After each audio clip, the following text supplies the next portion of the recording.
네, 광고는 주보를 참조해 주시고 우리 성경 봉독하겠습니다. 로마서 15장 우리 1절부터 6절 봉독해 주시겠습니다. 로마서 15장 1절에서 6절 말씀입니다. 믿음이 강한 우리는 마땅히 믿음이 약한 자의 약점을 담당하고 자기를 기쁘게 하지 아니할 것이라.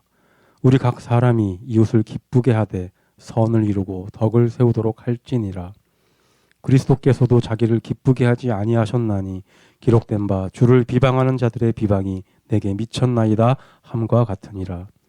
무엇이든지 전에 기록된 바는 우리의 교훈을 위하여 기록된 것이니 우리로 하여금 인내로 또는 성경의 위로로 소망을 가지게 함이니라.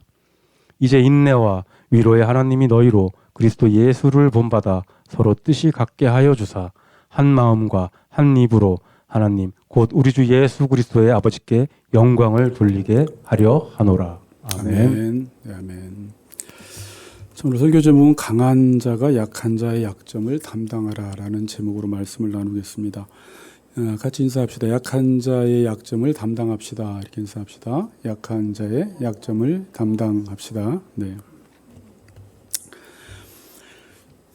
오디션 프로그램을 보면 1등한 사람들에게 그 상금을 요즘 많이 주더라고요. 한 1억 원에서 한 3억 원까지 주는데 사회자가 이런 질문을 해요.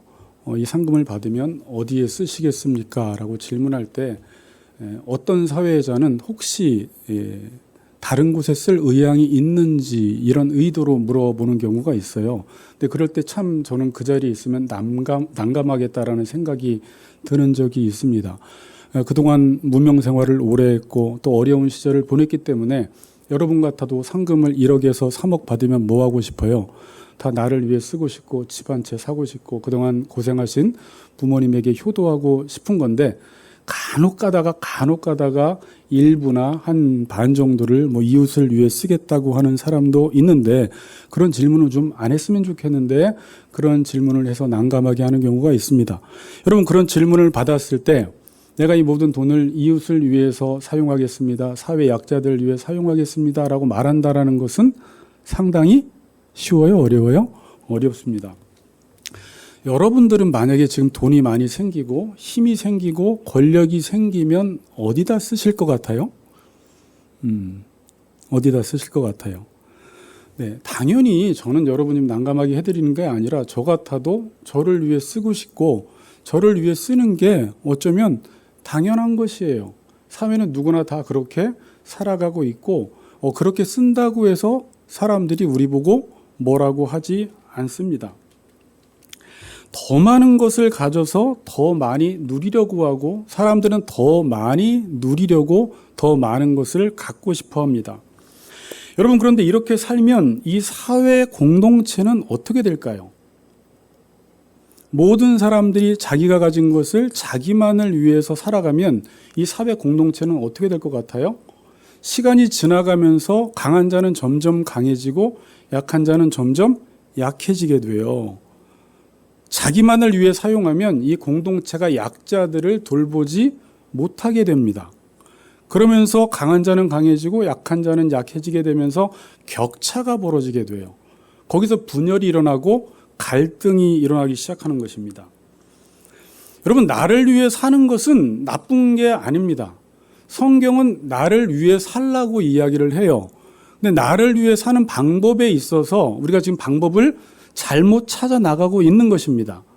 성경은 나를 위해 살려면 나를 위해 살지 말고 하나님과 주를 위해 살아야지 그것이 곧 나를 위해 사는 것인데 죄를 짓고 우리는 이 사실을 알지 못해서 나를 위해 살다가 오히려 죽게 되는 것입니다.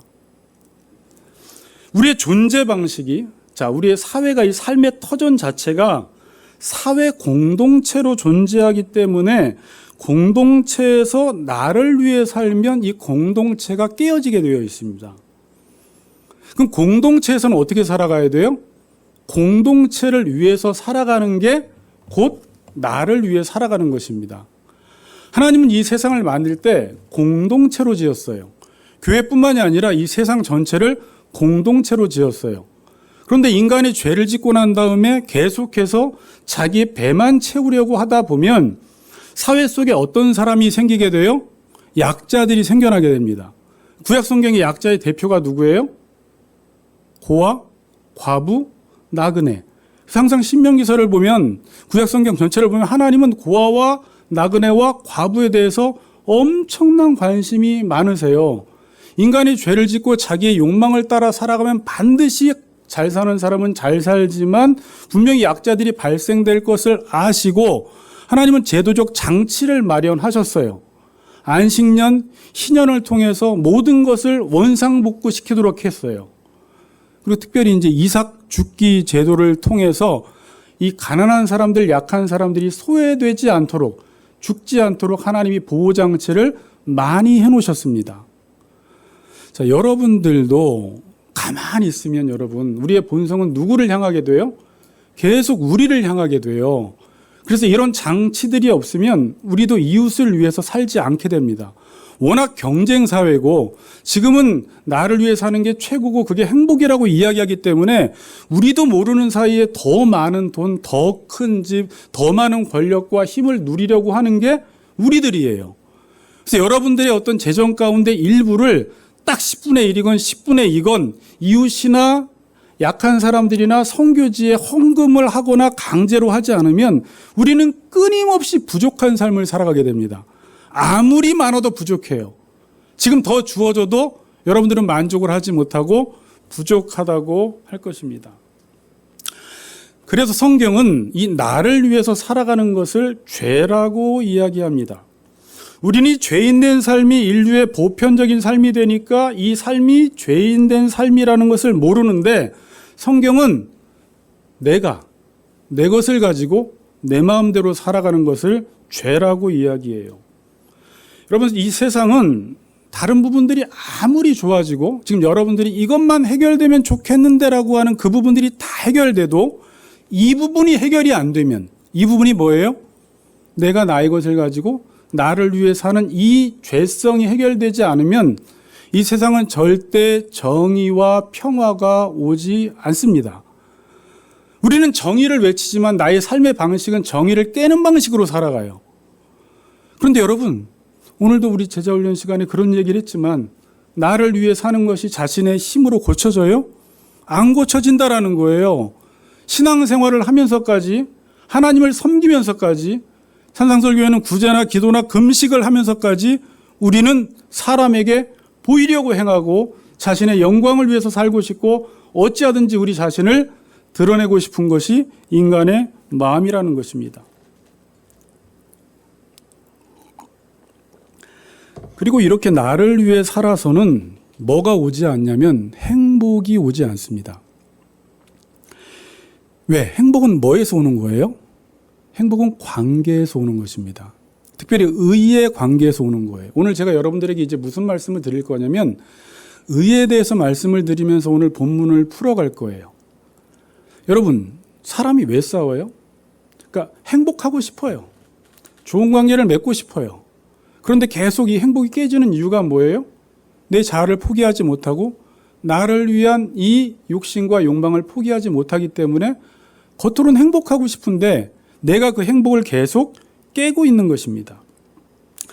인간이 이렇게 죄를 짓고 살아가지만 하나님은 우리에게 가정을 주셔서 이 가정 안에서 부모들이 자기 자녀를 사랑하는 이 아가페적인 사랑, 무조건적인 사랑을 함으로 자녀들을 사랑하고 자녀들을 섬기고 자녀들을 세워주는 것을 통해서, 그러니까 나를 위해 살지 않는데 이 가정의 특징은 하나님이 부모에게 아가페적인 사랑을 주셔서 내 자녀를 위해 살아가는데 그 자녀가 잘 되는 것을 보면서 내 안에 기쁨이 찾아온다라는 것을 가정 안에서 배우게 만드셨어요.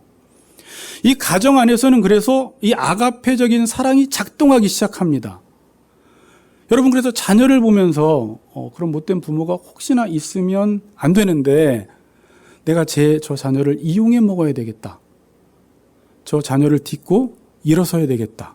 뭐 이런 마음 품는 분들 안 계시죠? 대체적으로 부모들은 내가 너한테 더 해줘야 되는데 더 해주지 못해서 미안하다 그런 말을 해요. 미안한 것도 많지 더해주지 못해서 미안하다라는 거예요. 그래서 본인이 더 희생하고 더 많은 것들을 내어주어서 우리 자녀들이 잘 세워지고 잘 되는 것들을 보면서 어떻게 해요? 이전과 다른 기쁨이 있다라는 걸 알게 돼요. 로마서 14장 7절에서 하나님의 나라는 의와 평강과 희락이라고 할 때 이 기쁨이 그런 기쁨을 말하는 거예요. 찰나적인 기쁨, 내 육체적인 만족을 하는 그런 기쁨이 아니라 다른 사람을 섬겨서 그 사람이 온전하게 세워지고 잘 되고 행복할 때 내가 왜 이렇게 행복하지 않은 기쁨을 죄인이지만 어디서만큼은 맛보게 하셨다라고요? 이 가정에서 그것을 맛보게 하신 것입니다. 그리고 자녀가 힘들어가면 내가 그렇게 힘든 거예요. 요즘 우리 가정에 오늘은 뭐 나오시고 못 나오신 분도 계시지만 아픈 사람들이 있었습니다. 그렇죠. 아픈 사람들이 갑자기 많아졌을 때 여러분 이렇게 아프면 저 사람 아프니까 내가 버려야 되겠다. 이런 분들은 안 계시죠. 어찌하든지 우리 자녀가 아프면 내가 어떤 희생을 해서라도 그 자녀를 낫게 하고 싶은 것이 부모의 마음이라는 것입니다. 그렇죠? 다 그러시죠? 네. 지난주에도 지지난주구나 어떤 아이가 많이 아픈 어머니를 만났는데 제 앞에서 울면서 그런 이야기를 해요. 아이 아픈 거 바라보고 사는 게 너무 힘들대요. 그래서 내가 아파서라도 아이를 좀 낫게 하고 싶다. 그냥 제가 아팠으면 좋겠어요, 목사님. 그러면서 계속 우는 자매가 있었는데 이게 보통 다 부모의 마음입니다. 우리가 자녀를 키우면서 이런 말을 합니다. 아이 키우는 것은 힘들어도 동시에 여기에 너무나 큰 기쁨이 있다 그래요. 그러니까 힘들어도 기쁨이 있다 그럽니다. 아이 키우는 게 힘들지 않은 분 계세요? 아니에요. 힘들어요. 끊임없이 자기 자신을 내어주어야 돼요. 모든 것들을 내어주어야 돼요.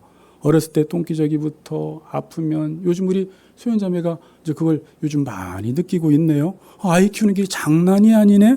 그러면서 뭐 친구들한테 너희들은 결혼하지 마. 뭐 이렇게 말할 수 있겠지만 아니에요. 이런 아픔이 있지만 또 내가 이런 힘겨움을 통해서 자녀가 건강하고 온전하게 세워지는 것을 볼 때 알 수 없는 희한한 기쁨을 느끼게 되는 것입니다. 자, 하나님은 이 가정뿐만이 아니라 교회에서도 이러한 사랑과 기쁨을 맛보도록 하셨습니다. 다시 말하면 이 하나님 나라를 맛보도록 하셨어요. 하나님 나라가 뭐라고 했어요? 의, 평강, 희락이에요. 그러니까 하나님 나라는 의가 있는 곳에, 평강이 있는 곳에, 기쁨이 있는 곳에 하나님의 나라가 임하고, 하나님의 나라가 임하면 의가 임하고 평강이 임하고 희락이 임하는 것입니다. 자, 여러분, 의가 뭐예요? 쉽게 이야기해서 바른 관계를 맺는 것입니다. 그럼 의인이 되었다라는 건 뭐예요? 여러분들이 지금 의인이 되었어요. 그럼 바른 관계를 맺는 사람이 되었다라는 것인데, 이걸 이론적으로는 우리가 아는데 우리는 여전히 여기서 말씀을 들어도 세상에 나가면 어떤 관계를 맺어요? 세상 사람들이 관계 맺는 방식으로 우리도 모르게 그 관계에 익숙해져 있고 세상은 그것을 큰 죄로 여기지 않기 때문에 누구나 다 그렇게 살아가기 때문에 일반인들이 관계 맺는 방식으로 살아가요. 그러니까 의인은 되었는데 진짜 의를 이루면서 살아가지는 않는다라는 거예요. 그래서 지금 로마서 14장, 15장은 계속해서 이 의에 대해서 설명을 하고 있는 거예요. 여러분들이 산상설교에서 하나님 나라와 의를 구하라라고 할 때 동격이에요. 이게 같은 말이에요. 하나님 나라를 구하는 것과 의를 구하는 것이 같아요. 지금 그래서 여러분들 우리가 중요한 지금 진리를 배우고 있는데 이론적으로는 그동안 너무나 많이 배웠어요. 로마서, 에베소서 여러 가지 산상설교를 통해서 이론적으로는 배웠는데 실제 의롭게 살아가는 것이 무엇인지를 지금 로마서 12장 이후부터 배우고 있으며 특별히 지금 14장과 15장이 결론 부분인데 이 부분을 통해서 지금 과연 의로운 삶이 무엇인지를 성경은 계속해서 우리에게 가르쳐주고 있는 것입니다. 여러분, 세상은 지금 의를 어떻게 이루려고 하죠? 어떤 사람이 잘못했습니다. 그럼 보통 어떻게 해요? 누가 잘못했어요. 그럼 너 잘못했어. 여기까지 나쁜 것도 아니에요. 그 네가 책임을 져. 그 잘못한 것에 대해서 처벌합니다. 이건 의를 이루는데 50%예요. 이건 너무 중요한 작업인데 이 세상에서 못하는 게 뭐냐면 그를 세우는 일, 회복시키는 일을 못합니다. 근데 기독교는 어디까지 가냐면 너 잘못했어? 너 앞으로 책임지는 삶을 살아가? 처벌을 하는데 처벌만 하는 것이 아니라 그를 온전히 세우는 일까지예요. 그걸 하나님이 어떻게 우리에게 보여주셨냐면 예수 그리스도를 보내심으로 우리를 책임져 주는 삶을 통해서 우리를 세워가시는 것이 무엇인지를 보여주셨어요. 물론 여러분들이 아시는 그게 십자가의 사랑입니다. 그래서 강한 자와 약한 자가 있을 때 보통은 약한 자가 강한 자에게 맞춰줍니다. 이게 이 세상의 원리요, 세상의 논리입니다. 근데 구원받은 자는 앞으로 그렇게 살지 말라는 거예요. 보통은 약한 자가 강한 자에게 맞춰주지만 너희들이 구원받고 이제부터 의인이 되어서 의를 이루는 삶을 산다라는 것은 강한 자의 책임이 있다는 것입니다. 보통은 세상은 강하면 그를 지배하죠. 억누르죠. 그러나 앞으로는 이 강한 자가 약한 자를 세워주고 사랑하고 섬기라는 것입니다. 이게 강한 자의 책임이에요. 그래서 여러분, 그리스도인들은 무엇인가 나에게 많이 주어지면 그 주어진 것은 반드시 책임으로 감당해야 돼요. 여러분들에게 돈을 많이 주었어요? 그 돈을 나누어 주라고 주는 것이에요. 권력이 주어졌어요? 그 권력을 가지고 약한 자를 보호하라고 하나님이 우리에게 주신 것입니다. 여러분이 똑똑해서 공부를 잘해요? 우리가 맨날 외쳤듯이 공부해서 남 주라는 것입니다. 너희 강해졌느냐? 그럼 하나님이 그 약한 자의 약함을 담당하라고 하나님이 우리를 강하게 하셨다라는 것입니다. 그러니까 세상과 완전히 반대되는 논리로 의를 이루어가라고 지금 우리에게 말씀하고 있는 거예요.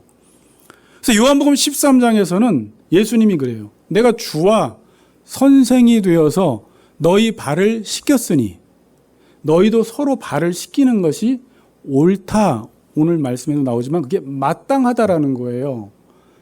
이건 그냥 좋은 말씀이네가 아니라 이제 우리가 그렇게 살아가라는 거예요.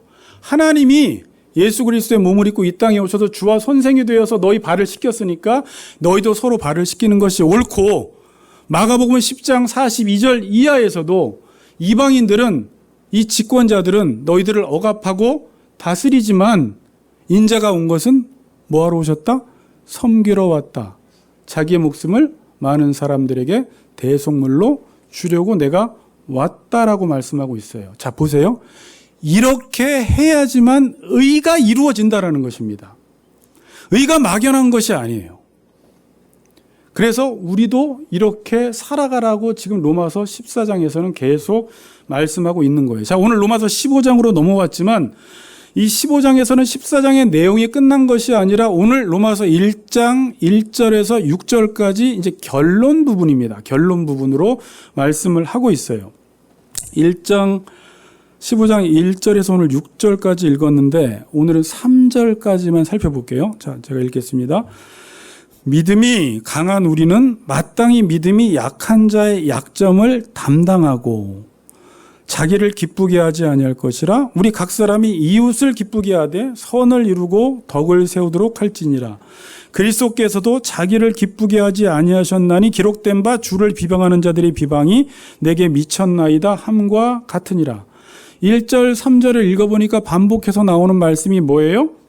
기쁘게 하다라는 말이 반복해서 나오죠. 1절에서 자기를 기쁘게 하지 아니할 것이라. 2절에서 누구를 기쁘게 하되? 이웃을 기쁘게 하되. 그리스도께서도 어떻게 했다? 자기를 기쁘게 하지 아니하였다. 이 내용을 보면 어떤 생각이 들어요? 이게 뭐야? 내 인생은 나를 기쁘게 해야 하는데 자기를 기쁘게 하지 말라고 하고 이웃을 기쁘게 하라고 하고 주님도 자기를 기쁘게 하지 않았다라는 거예요. 보통 우리들의 삶은 여러분 어떻게 하면 뭐 하면 내가 기쁠까? 우린 보통 그렇게 살아가요. 그리고 그 안에도 기쁨이라는 게 있어요. 여러분들이 지금 좋아하는 거 있죠? 기쁨을 찾으려고 하는 그 안에도 기쁨이 있고 그거 하세요. 그런데 이건 찰나적인 기쁨이고 성경에서는 자, 중요한 말 할게요. 이 행복, 복이라는 것과 기쁨이라는 것은 그것을 추구한다고 해서 기쁨이 오는 것이 아니라 어떤 일을 행했을 때 결과적으로 오는 게 복이요, 기쁨이라고 우리에게 이야기를 해요. 그게 뭘까요? 이게 하나님 나라는 의와 평강과 희락이라고 하잖아요. 의로워졌을 때 이 평강과 기쁨이 결과적으로 주어지는 거예요. 여러분, 사람들은 계속 행복을 지금 쫓아가고 있어요. 더 행복해지고 싶어요. 그런데 결과는 어때요? 계속 불행하대요. 행복 지수는 점점 낮아져요. 행복은 행복을 추구하고 쫓아간다고 해서 행복이 오지 않고 어떤 일을 하면 그때서야 그 결과로 행복이 우리에게 찾아온다라고 말씀해요. 그 내용이 어디 있어요? 시편 1편에 있는 거예요. 복 있는 사람은 어떤 사람이 복이 있대요? 이게 행복이에요. 여호와의 말씀을 주야로 묵상하는 자들, 하나님과 관계를 바르게 맺는 자들, 의로워지면 이 행복은 그냥 결과적으로 따라오는 것이라고 우리에게 말씀하고 있습니다. 기쁨도 마찬가지예요. 여러분들이 기쁨이라는 것을 추구한다고 해서 그 기쁨이 오지 않고 하나님과 바른 관계를 맺고 여러분들이 지금 의로운 삶을 살았을 때 약한 자, 강한 자가 약한 자의 짐을 담당하는 삶을 살면 죽을 것 같은데 그렇게 살았을 때 행복과 기쁨이 찾아온다라고 말씀하고 있습니다. 의인은 바른 관계예요. 여러분, 저나 여러분이나 바른 관계를 맺고 싶어 하지 않는 사람은 아무도 없어요. 제 아내랑도 바른 관계를 맺고 싶고 우리 아들들하고도 바른 관계를 맺고 싶고 저도 교인들하고 바른 관계를 맺고 싶은데 맺고 싶다고 바른 관계가 맺어지지 않아요. 우리가 소원한다고 해서. 우리는 바른 관계를 맺고 싶어 하지만 바른 관계를 맺는 게 무엇인지를 모른다니까요. 바른 관계를 맺고 싶어 하면서 계속 자기를 주장하면서 바른 관계를 맺겠대요. 바른 관계를 맺고 싶어 하면서 내 고집을 내려놓지 않으면서 바른 관계를 맺겠대요. 바른 관계를 맺겠다고 하면서 다른 사람들을 지배하는 방식으로 바른 관계를 맺겠대요. 그러니까 계속해서 분열과 싸움이 일어나는 거예요. 그래서 오늘 15장 1절에서 그걸 우리에게 가르쳐주고 있는데 이 15장 1절은 기독교의 진수입니다. 이게 간단한 말이 아니라 너무 중요한 말씀이에요. 한 번 더 읽을게요. 믿음이 강한 우리는 마땅히 믿음이 약한 자의 약점을 담당하고 자기를 기쁘게 하지 아니할 것이라. 이렇게 말한다. 믿음이 강한 우리는 마땅히 믿음이 약한 자의 약점을 담당하라는 것입니다. 일반적으로 강한 자가 약한 자를 지배하고 이용하고 비난하고 보통 약한 자를 무시하고 얕보고 깔보는 게 일반적인 것입니다. 그런데 성경에서는 믿음이 강한 자가 믿음이 약한 자의 뭐를? 약점을 공격하지 말고 그 약점을 보면 내가 그것을 담당하라고 말씀하고 있습니다. 여러분, 기독교 신앙의 핵심은 뭔지 아세요? 사랑이죠. 사랑을 다른 말로 하면 뭔지 아세요? 담당하다예요. 담당하다. 여러분들 유목사가 하도 강조했으니까 갈라디아서 6장 2절에 너희가 서로 짐을 지라라고 할 때 이게 그 단어예요. 너희가 서로 짐을 지라 그리하여 뭘 성취하라? 그리스도의 율법을 성취하라고 하죠. 율법의 핵심이 뭐예요? 사랑이에요. 이 사랑은 무엇으로만 이루어진다는 거예요? 담당하는 것으로만, 짐을 지는 것으로만 율법이 성취되어지고 사랑이 성취되어진다는 것입니다. 그게 또 어디 나와요? 담당한다라는 말이. 그렇죠. 이사야서에 나와요. 이사야서 53장 6절에 나와요. 우리는 다 양 같아서 그릇 행하여 각기 제 길로 갔거늘 여호와께서 우리 무리의 죄악을 누구에게? 그에게 담당시키셨도다. 여러분, 하나님 편에서 우리를 볼 때 되게 같잖아요. 하나님의 통치를 받고 말씀대로 살아가야 될 인간이 죄를 짓고 자기가 스스로 하나님처럼 되어서 이렇게 살면 잘 살 거야, 이렇게 사는 게 옳은 길이야 라고 하면서 가는데 하나님 관점에서 봤을 땐 그들의 삶은 다 양 같아서 그릇 행하여 각기 제 길로 가고 있어요. 여러분, 각기 제 길로 그릇 향하면서 가고 있는데 일반 사람들한테 물어보면 자기는 지금 제일 좋은 길로 가고 있고 최선의 길로 가고 있고 이 길로만 가면 성공한다고 생각하는데 하나님이 봤을 때는 낭떠러지예요. 사람이 보기에는 바르나 그 길은 필경 사망의 길이에요. 그래서 옳은 길로 오라고 하나님이 몇 번 이야기했는데 싫어요. 난 이 길로 가면 성공할 것 같아요 라고 해서 가면 여러분이 하나님이라면 어떻게 하겠어요? 그래, 네 맘대로 살다가 나가 죽어라. 우리 같으면 그럴 수 있겠지만 여호와께서는 그 양 같아서 그릇 행하여 각기 제 길로 가는 그들의 그 약함을 예수 그리스도가 담당하심으로 우리를 세우셨다라는 것입니다. 자, 그러니까 한 사람이 세움받기 위해서, 이 교회에서도 마찬가지예요. 지금 세움받은 사람이 있고 세움받지 못한 사람이 있는데 여러분들은 다 세움받은 사람이에요. 이미 예수님께서 여러분들의 약함을 담당하시고 십자가를 짐으로 여러분들을 지금 세우셨어요. 그건 예수님이 우리를 세우셨지만 일반적으로 어떤 한 사람을 보았을 때 잘 세워진 사람들이 있어요. 그럼 이런 사람들의 특징이 뭔지 아세요? 누군가가 그의 연약함을 보고 비난하고 정죄한 게 아니라 누군가 희생을 해준 사람들이 있어요. 그게 스승이 될 수도 있고 부모가 될 수도 있고 어떤 목사가 될 수도 있고 어떤 좋은 공동체를 만나서 내가 너무 연약했는데 다른 곳에 가면 내 약함을 공격만 하던데 그 공동체가 내 약함을 담당해 주므로 그 사람이 나를 담당해 주므로 약함을 내가 세움받게 된다는 거예요. 이게 교회 세움의 원리입니다, 여러분. 그리고 교회가 왜 세워졌냐면 그런 약한 사람들을 세우라고 교회가 세워진 거예요. 그러니까 교회는 전혀 다른 원리로 작동돼야 돼요. 저도 근데 한국교회 안에서 여러분들도 마찬가지지만 이걸 잘 배우지 못했어요. 우린 의인이라고 하면서 여전히 세상적인 어떤 사고방식에 젖어 있고 약한 사람들을 정죄하고 비난하고 짓밟는 일에 우리가 익숙해져 있는 사람들이에요. 그리고 그렇게 살아가도 아무런 문제를 느끼지 못했는데 너희들 의인이야? 그리고 너희들도 원래는 죄인이었는데 예수님이 우리의 약함을 담당하심으로 너희가 세워졌다면 이제 교회가 해야 할 일은 뭐냐면 약한 자를 보면 그 약점을 절대 공격하지 말고 그 약함을 너희들이 짊어져 줘.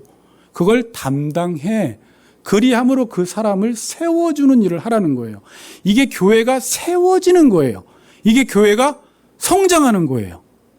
많건 적건 교인들이 그러한 삶을 살아갈 때 교회는 세워지도록 되어 있습니다. 그래서 저도 이 갈라디아서 6장 2절에 꽂혔었어요, 예전에. 이 한 구절 안에 기독교 핵심이 다 들어가 있구나. 너희가 서로 짐을 지라. 그리하여 그리스도의 율법을 어떻게? 성취하라. 성경은 그리스도의 율법을 성취하라는 게 목적이고 예수님께서도 율법을 폐하러 오신 것이 아니라 율법을 성취하러 오셨거든요. 그럼 어떤 방식으로 율법 사랑을 성취하셨어요? 서로 짐을 지는 방식으로. 이게 바스타조라는 동사인데 예수님이 십자가를 지실 때 바스타조라는 동사를 쓰셨어요. 그리고 우리 보고 그 동사를 주시면서 너희들도 서로 연약한 지체들의 짐을 담당하라고 말씀하고 있습니다. 그러니까 율법과 사랑이라는 것은 짐을 지지 않고는 이 사랑 율법을 성취할 수 없다는 거예요. 근데 우리는 사랑은 하고 싶고 관계는 맺고 싶고 의롭게는 살고 싶은데 뭐는 하기 싫어? 담당을 하기 싫은 거예요. 그러니까 원함은 있는데 관계는 계속 깨지는 거예요. 아니 나는 싫어. 너가 그렇게 해. 야, 너 어저께 설교 뭐 들었어? 담당하라고 배웠지. 빨리 담당해. 뭐 이런 방식. 내가 담당은 안 한다라는 거죠. 이렇게 짐을 질 때 의가 이루어져서 관계가 이루어져서 행복이 찾아오고 기쁨이 찾아오는 거예요. 지금도 어떤 가정이나 교회 이런 방식으로 돌아가면 반드시 그 가정과 교회는 기쁨이 있습니다. 행복합니다. 그런데 그 교회나 가정에서 누군가의 약점을 보면 계속해서 약점을 드러내고 비난하고 꼬집고 무시한다면 그 가정은 또 싸우는 거예요. 나는 행복하고 싶어서 결혼했는데 왜 이렇게 행복하지가 않아? 나는 더 행복하고 싶어서 교회 왔는데 교회 와도 왜 행복하지가 않아? 다 담당하려고 하는 사람이 없는 것입니다. 굳이 예를 들어야 되나라는 거 싶지만 여러분 요즘 맞벌이 부부들이 많다 보면 아내도 힘들고 남편도 힘들어요. 근데 보면 아내가 일을 할 때는 집에 오면 할 일이 특히 아이들이 어릴 때는 더 많아요. 남편도 하루 종일 시달리다가 집에 들어가면서 나 오늘은 너무 힘들었으니까 집에 들어가면 좀 오늘 월드컵 보면서 좀 쉬어야지 라고 하면서 들어갔는데 아내 얼굴을 보니까 완전히 파김치야. 그리고 아이들은 난리야. 아직 밥도 안 먹었대. 좀 먹었으면 좋겠는데. 이런 상황에 있을 때 여러분 보통 남자들이 그냥 본인 생각만 한다면 저쪽에 가서 월드컵 보고 있으면 그 집안의 관계는 숨을 쉬지 못하는 거예요. 그때부터 이제 긴장 관계가 형성이 됩니다. 그때 남편이 저 아내가 오늘 나보다 더 힘들구나. 그러니까 이제 제가 다니는 학교에서 그렇게 했어요. 힘 있는 사람이 해라 그랬어요. 힘 있는 사람이 해라. 그래도 내가 더 힘이 있다면 여보 내가 설거지하고 아기들 밥 먹일 테니까 물론 지금 남자가 이렇게 한다고 해서 쉽지는 않아요. 할 테니까 여보 지금 30분만 쉬어 라고 하면서 설거지하고 아이들 밥을 먹이면 이 담당하는 게 쉬워요 안 쉬워요? 엄청난 거예요. 피곤해요. 여기서 이게 막 올라오기도 해요. 그러나 그걸 했을 때 아내가 사랑받는다라는 느낌도 받고 중요한 건 아이들이 그 섬김을 보고 배워요. 그래서 거기서 관계가 숨을 쉬기 시작해요. 누군가는 그 부분을 담당해야 돼요. 그런데 남편도 자빠져 있고 아내가 화가 나가지고 뭐 하고 있는 거야 이러면 이제 끝나버리는 거예요. 거기서 동시에 내가 할게가 나와야 돼요. 내가 할게. 남편도 내가 할게. 아내도 내가 할게. 아니야 여보. 그럼 네가 해. 뭐 이런 게 아니라 거기서 그렇게 할 때 이제 뭔가 갑자기 확 분위기가 풀리는데 그렇지 않고 담당하지 않고 네가 담당해. 어제 설교 뭐 들었지? 이러면서 담당해줘. 그러면 이제 그때부터는 심각해지기 시작하는 것입니다. 여기서 짐을 져주라라는 말은 방금 여러분 이제 오해하면 안 돼요. 상대방이 해야 할 것까지 다 해주라는 말이 아니에요. 자, 잘 들었어요? 짐을 져주라고 할 때 내가 저 사람이 해야 할 것까지 다 해주라는 말이 아니에요. 갈라디아서 6장 5절에 보면 각각 자기 짐을 지라는 것이 있어요.